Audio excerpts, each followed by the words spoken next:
How far would you go to protect your home from Mother Nature? While some people decide to cut their losses against floods, fires, and tornadoes, others go to absolutely insane measures to defend what's theirs. But when their neighbors call them crazy, sometimes a healthy dose of overkill and a little karma can leave the haters eating their words. Want to find out how this intriguing structure helped one guy get the last laugh? Just stick around. Alright, let's go. Yo, what up guys, Calvin here, and today I got a very interesting video.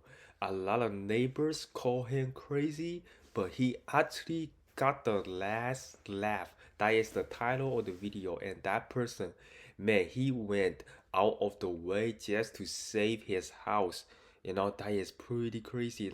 When you buy a house, it's like the most expensive asset you will buy in your life, and yeah, you will probably want to do everything to save the house. So today we're gonna look at some of the owners and how they were able to save their house. Make sure to get this video early thumbs up, really help out the channel, and yeah, let's get right in with the show. Damn good.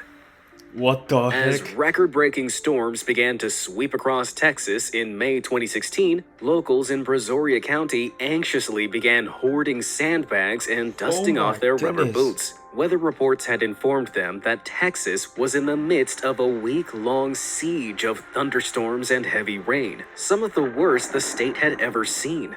But what was more alarming was that the storms were headed in their direction. In Brenham County, less than 100 miles away from them, over 19 inches of rain had fallen in less than 24 hours, and the storms weren't showing any signs of letting up. Terrifying reports kept rolling in of roads being washed away, people being killed, and entire neighborhoods left underwater as rivers and lakes burst their banks. Prepared for the worst, Brazoria residents gathered what they could and reluctantly began to evacuate. All except for Randy Wagner. Overwhelmingly concerned for his family and his property, Randy decided that he was going to do everything in his power to stop the floods from destroying his home. In a desperate attempt to save everything he loved, he trawled the internet for some kind of miracle solution and stumbled across a website called Aquadam. They sold gigantic watertight tubes that could be filled with water to create a temporary barrier. The weight and mass of these glorified water balloons was enough to form a highly efficient barricade against oncoming floods. And to add the cherry on top, they eliminated the hassle of cumbersome, dirt-filled alternatives like sandbags. To Randy, the whole thing sounded a little too good to be true. After all, he'd never heard of anyone else using one of these before. But he decided to take the ultimate gamble and bought a 30-inch tall, 450-foot Aquadam for a wallet-busting $8,300. That is expensive. Whoa, but if it can save you the house, man, I think it's worth it. He then made the treacherous 520-mile round trip to Louisiana to pick up the near 800-pound package. All the while, he was praying that he would make it back to Brazoria before the storms started hammering down on his home. Just 3 days later, water began to flood the land around Randy's property. Without a moment to lose, Randy and two others began rolling out the tremendous amount of tubing, positioning it protectively around the family home. Then, using 2 gasoline pumps and water from a nearby ditch, they began to inflate the 2 inner tubes of the rubber ring-like barrier. In just half a day, the protective project was ready to be put to the ultimate test, but not without catching the eyes of his nosy neighbors. As people walked by his home and saw Randy toiling with a creative contraption, they laughed at him and called him crazy. They all clearly thought that there was no way such a ridiculously simple plan would ever work in the face of this record-breaking rainfall. Despite derision from those onlookers, Randy refused to be deterred, and after placing every ounce of faith in his gamble of a dam, he and his family waited for the storm. By June, the Brazoria County's river, the Brazos, slowly began the relentless climb out of its banks and flooded the nearby populated areas. The scale of the floods got so bad that a presidential disaster declaration was issued, and thousands of people were forced to evacuate their homes, leaving everything they had behind. But as news helicopters What the hell? Literally, the house is underwater. Cast images of the damaged properties and waterlogged houses, one family's home was smugly high and dry. Like a little green island floating in the muddy waters of chaos, Randy Wagner's crazy plan to save his home had worked. He and his family had watched as the waters rose to a threatening 27 inches, but it wasn't enough to breach the 30-inch dam. He estimates that this $8,300 inflatable investment saved him nearly $150,000 in repairs, and he didn't even have to engage his flood insurance. That sounds like one hell of a saving. Dude, but my thing is, you're paying insurance anyway, you know, every single month you're paying insurance. If your house got flooded, I think the insurance are supposed to build you a new house, even better house. But I guess he loved the house so much, he just want to save it, you know? His neighbors, on the other hand, really paid the price after the floods wreaked havoc on more than 1,500 homes, costing upwards of $3.8 million in flood damage. Seems like Randy's neighbors couldn't even afford to laugh at him anymore. Victorious Vicksburg. What lengths or heights would you go to try and save your home from a flood? Well, the residents of Vicksburg, Mississippi showed just how much they value their properties. That's a nice house though, you gotta admit. I mean, it's a really big... I mean, you gotta admit, that is a really nice house. It's so big, it probably costs around $500,000. Residents of Vicksburg, Mississippi showed just how much they value their properties by undertaking colossal construction projects to protect their homes back in 2011. You see, these houses were situated along the Yazoo River, a tributary of the mighty Mississippi, which is a river more famous for flooding than Mississippi is for mud pie. And heavy rainfall hundreds of kilometers upstream proved an ominous sign that this river could soon burst its banks. Usually, the main levees lining these waterways would be enough to hold back the rising tides, but worrying reports started filtering through, indicating the rising river could easily breach their thresholds. At this news, residents with homes on low-lying deltas of farmland decided not to take any chances and began building humongous private levees. Using tons of earth and sand, they drove up donut-shaped barricades to prevent the water from reaching their homes, cutting themselves off from the roads if they had to. But other residents laughed at their precautious neighbors, safe in the knowledge that most of Vicksburg lay on a 100-year flood area. That meant there was only a 1% chance of the area flooding each year. Thinking they were safe from the threat of the wet, many confidently pointed out that they've never even needed flood insurance before. But no amount of ridicule could stop those with homes and livelihoods on the Delta from preparing for the worst.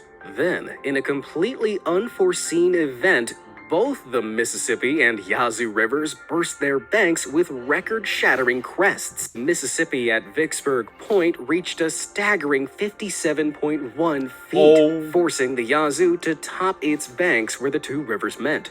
This meant towns and farms upstream of the Yazoo quickly started to flood. And with the speed of water flowing at a rate of almost 17 million gallons a second, low-lying areas suddenly found themselves submerged in murky water. While some residents panicked and evacuated, owners of homes in the deltas were sitting pretty. Like islands in the stream, many of the houses had emerged from the floods almost untouched.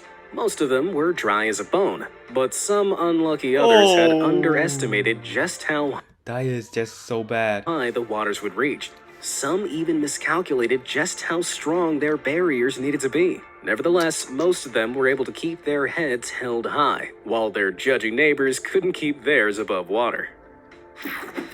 The Eye of the Storm. On one row of magnificent-looking mansions along the South Carolina coast, there lies an unusual house that sticks out like an embarrassingly sore thumb. This deviant-looking What dome the is heck? called the That kind of look like an alien house right there. It look very, very futuristic. And while its exterior may have neighbors pointing and laughing at it, they'll regret that choice come hurricane season. You see, this southeastern stretch of the United States coast is particularly prone to hurricane weather. And on this very site, back in 1989, designer George Paul's parents lost their prized summer home to the horrendous Hurricane Hugo. It had whipped up winds of 120 miles per hour and tore their beachfront abode to shreds. Determined that they'd never have to experience such a heartbreaking event ever again, George set about designing a hurricane-proof home his parents could be proud of. The process involved using a giant inflatable device called an airform, which was blown up to a height of 37 feet. The inside was then sprayed with concrete and lined with steel, producing a perfectly durable dome in its stead. Because the roof and walls all form one solid piece, there's almost nothing that hurricane-force winds can tear away during a storm. Wow. And that's not all. That is an engineering genius right there. It looks pretty, and it can also withstand a hurricane. Boasts 8 huge openings at its ground level, so that storm winds and water can surge through without damaging the top levels. While some neighbors may have been quick to judge the bizarrely bulbous shape, George's design has stood its ground against every hurricane thrown at it so far, including 2018's Hurricane Florence, whose 100-mile-per-hour winds and sadistic sea levels hit approximately 51,000 homes and caused around $5 billion in damages. Ooh. As you can guess, the eye of the storm didn't feature. Do I kind of think that every single home should be designed like this? It's cheaper to build, it can withstand hurricanes, and it's probably gonna last you a lot longer, and it can probably also go out and value, and most importantly, it look very, very futuristic. I would love to live in this home. Would you guys like to live in this home? In those numbers. What's that old phrase? Never judge a house by its unsightly bulbous design? I can never quite remember. The house fit for a king. When Hurricane Michael, one of the worst cyclones ever to hit Florida, barreled through Mexico Beach in 2018, it leveled every house in its path. Well, almost every house. Although the winds coming off the water were a mighty 155 miles per hour, they still weren't enough to bring down this strange-looking home perched on the beachfront. That's because, unlike the others, this stilted home had been specifically made by Dr. LeBron Lackey and his uncle, Russell King, to face off against this billowing beast from the east. At the time of its construction, Lackey and King were ridiculed for not following Florida's strict building codes, which were needed for improved hurricane resistance. While they were considered to be the highest mandatory codes in the nation, King didn't think that they were high enough. Instead of leaving it to chance, the pair designed every single element of the home to withstand the largest hurricane imaginable.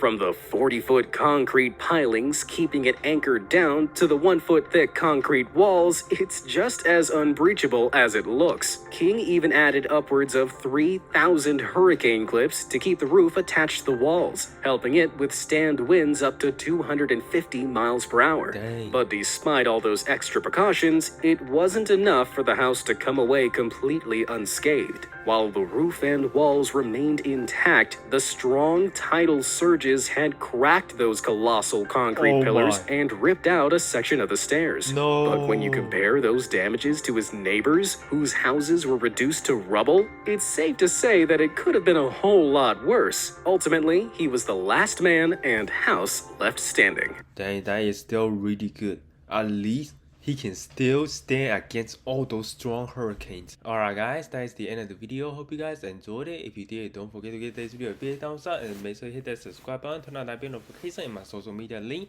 is in the description below. And yeah, my name is Calvin and I see you guys next video.